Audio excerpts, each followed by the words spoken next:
Hello everyone, welcome to my YouTube channel that is Life Science. As you all know, due to coronavirus, we are not able to take classes offline. So, from today, I want to teach you online and clear your query about the important topics of botany. So, my first topic is nitrogen, which is present in atmosphere 78%. In which form? In the form of N2. Plants are not absorbed or taken in this form. So, the nitrogen is converted into usable forms for plant. For that, nitrogen cycle is occurring. So, for this topic, firstly, you have to understood the importance of nitrogen. So, friends, अब आप ये समझोगे कि nitrogen कितना important है plants के लिए. हमारे एटमॉस्फेयर में जो नाइट्रोजन प्रेजेंट है वो 78% प्रेजेंट है N2 के फॉर्म में. बट प्लांट्स जो है वो हमारे एटमॉस्फेरिक नाइट्रोजन को एक्सेप्ट नहीं करते. It's not take nitrogen in this form. For that it convert into these forms, which is ammonium salt, then nitrites and then nitrates. By which steps? By three general steps, which is biological nitrogen fixation, industrial nitrogen fixation and atmospheric nitrogen fixation. In 3 steps की वजह से ये atmospheric nitrogen convert होगा in these 3 steps, in these 3 forms. Okay, अब हम समझेंगे जब ये नाइट्रोजन है प्रेजेंट है तो उसकी रिक्वायरमेंट क्या है, नाइट्रोजन प्रेजेंट ही क्यों है. नाइट्रोजन अगर प्रेजेंट है तो वो प्लांट्स के लिए किस फॉर्म में किस वजह से रिक्वायर्ड है.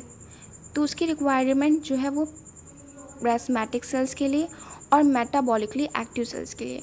इट मीन्स जो मेरिस्टेमेटिक सेल्स यहाँ पे प्रेजेंट होती हैं प्लांट्स में उनके लिए. Meristematic cell it means for growth और डेवलपमेंट.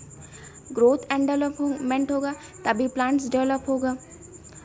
और उसका रोल क्या है, नाइट्रोजन का रोल क्या है प्लांट्स में. प्लांट्स में नाइट्रोजन की रिक्वायरमेंट होती है protein synthesis, it means amino acid के सिंथेसिस के लिए. और वो रिक्वायर्ड होता है ATP production. ATP production it means adenosine triphosphate, it means for energy production. Energy की भी ज़रूरत होगी प्लांट्स को.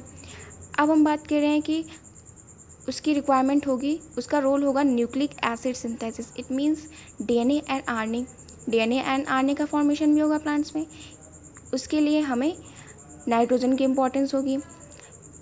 Nitrogen is also important for chlorophyll molecule. Chlorophyll molecule के लिए भी इम्पॉर्टेंट होगा.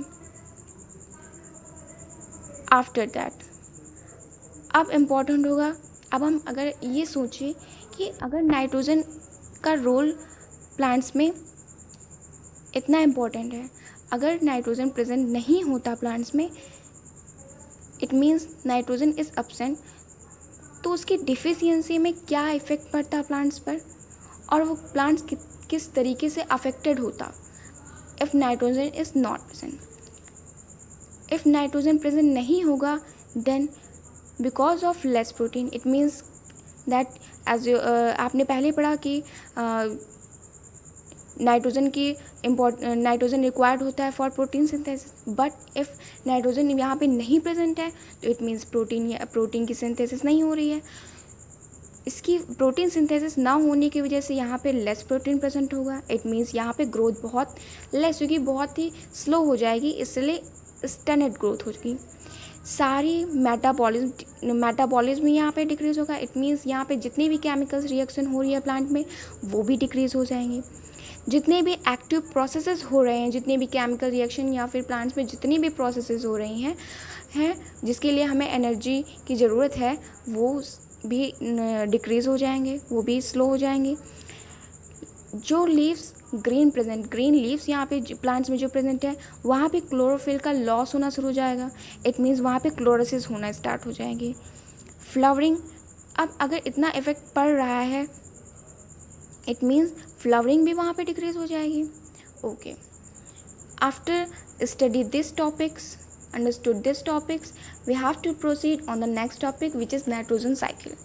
It means आपने पढ़ा कि यहाँ पे नाइट्रोजन इम्पॉर्टेंट है, उसके रोल्स, उसकी डिफिशियंसी.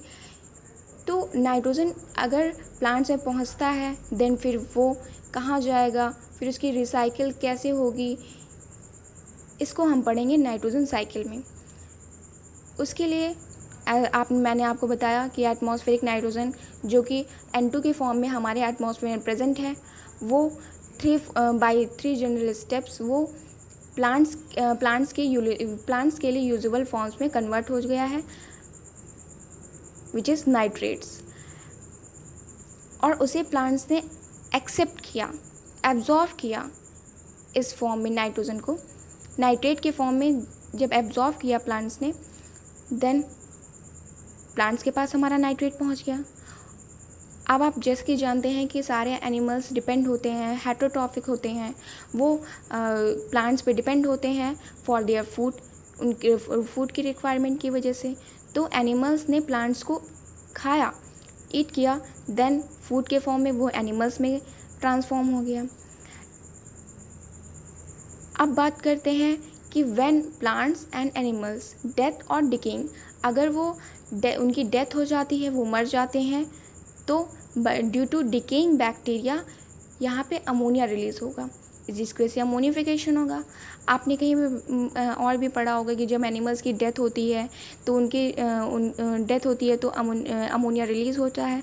वैसे ही जो एनिमल्स के वेस्ट मटेरियल होंगे, इट मीन्स जो वो एक्सक्रीट आउट करेगा, उसके थ्रू भी अमोनिफिकेशन होगा. अमोनिफिकेशन होने की वजह से वो अगेन कन्वर्ट हो जाएगा आपके अमोनियम सॉल्ट में.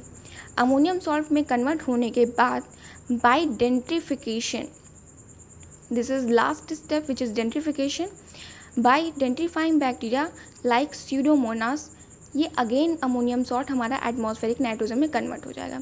इट मीन्स ये जो हमारी नाइट्रोजन साइकिल है वो कंप्लीट हो जाती है.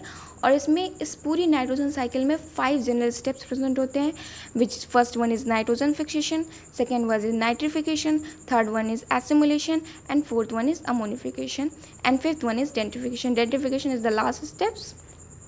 ओके, आई होप आपको ये टॉपिक बहुत अच्छे से समझ में आ गया होगा. Okay, I hope you like this video. Thank you so much.